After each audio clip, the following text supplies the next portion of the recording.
Chacun a pu commenter à souhait la purge opérée par le prince Mohammed bin Salman la semaine dernière au sein de la famille royale et des hauts responsables de la sécurité du royaume. Comme je l'écrivais, la démission pratiquement concomitante du Premier ministre Hariri, depuis Riyad, sa ville natale, ne pouvait être le fruit du hasard. Depuis quelques jours, les déclarations se sont multipliées, plus inquiétantes les unes que les autres.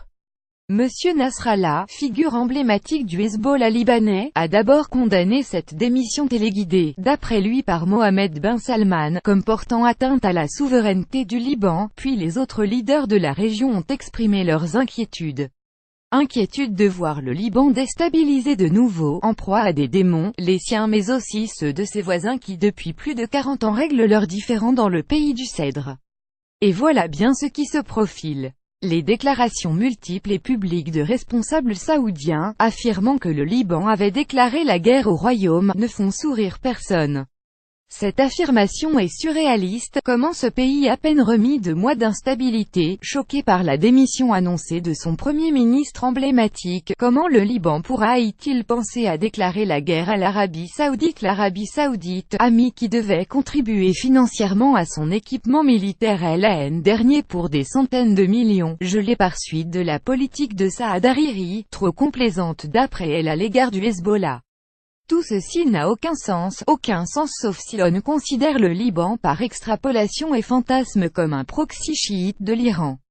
Alors cette déclaration prend sens. L'Iran, qui arme les outils du Yémen cherchant à construire un Hezbollah aux frontières du royaume saoudien, l'Iran qui arme les minorités qui sont en fait majoritaires chiites du royaume de Bahreïn et ont provoqué les insurrections de la place de la Perle, l'Iran qui de façon directe ou indirecte est responsable de tous les maux, l'Iran enfin qui a pu obtenir un renversement d'alliance inouï, inexplicable, inattendu, inadmissible sous le mandat de Barack Obama avec la signature de l'accord sur le nucléaire iranien. L'Iran de retour sur le scène internationale comme puissance régionale est un fait insoutenable pour l'Arabie Saoudite.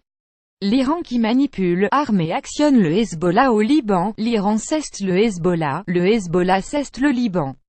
L'Iran est l'ennemi, donc le Liban est ennemi. Au terme de cette équation mortifère, le Liban devient l'ennemi annoncé.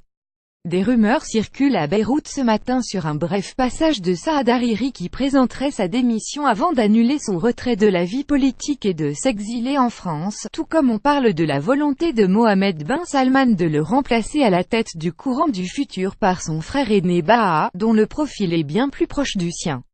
L'Arabie Saoudite a construit ces dernières années un véritable croissant anti-chiite. L'Égypte, armée de rafales et de navires payés par l'Arabie Saoudite à prix d'or à la France, et comme remerciement, le retour de 2 îles dont la propriété égyptienne était contestée et une lutte commune contre les frères musulmans et leurs proxys. Le royaume a aussi renoué des liens avec la Turquie et son président. Enfin la mise au ban des pays du Golfe, du Qatar pour ses liens réels ou supposés avec les frères musulmans et l'Iran, permet de solidifier ce croissant anti-chiite et anti-iranien dont la carte se dessine clairement. Les pays du Golfe, sans le Qatar et avec une neutralité traditionnelle et sage du sultanat d'Oman, la Turquie, l'Égypte, avec comme joker des liens avoués avec Israël qui ne peut que se frotter les mains d'une telle aubaine. Le tout renforcé par la politique de Donald Trump, il n'en faut pas plus pour enflammer toute une région poudrière sui generis. La prochaine étape sera-t-elle une attaque israélienne au sud Liban? Chacun attend et redoute la suite de ce terrible feuilleton, dont dépend la paix et la sécurité de la région, mais aussi d'un monde totalement désorienté et d'une communauté internationale totalement inefficace et inaudible.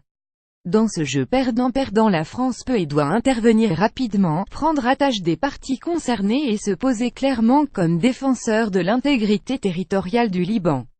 La France doit aussi se faire médiateur entre l'Arabie Saoudite et l'Iran. Le monde ne peut pas faire les frais d'un mécano diabolique et infantile entre géants, dont la maturité politique est inversement proportionnelle aux moyens de mort dont ils disposent. La France est attendue et espérée, son silence serait une faute irréparable. Lire aussi en Arabie Saoudite, l'opération main propre du prince bin Salman lui laisse les mains libres en Arabie Saoudite. Le prince héritier procède à une purge sans précédent. Trump First menace la paix au Moyen-Orient en jouant Arabie Saoudite contre Qatar. Pour suivre les dernières actualités en direct sur le HuffPost, cliquez ici. Tous les matins, recevez gratuitement la newsletter du HuffPost. Retrouvez-nous sur notre page Facebook. À voir également sur le HuffPost. Envoyez une correction.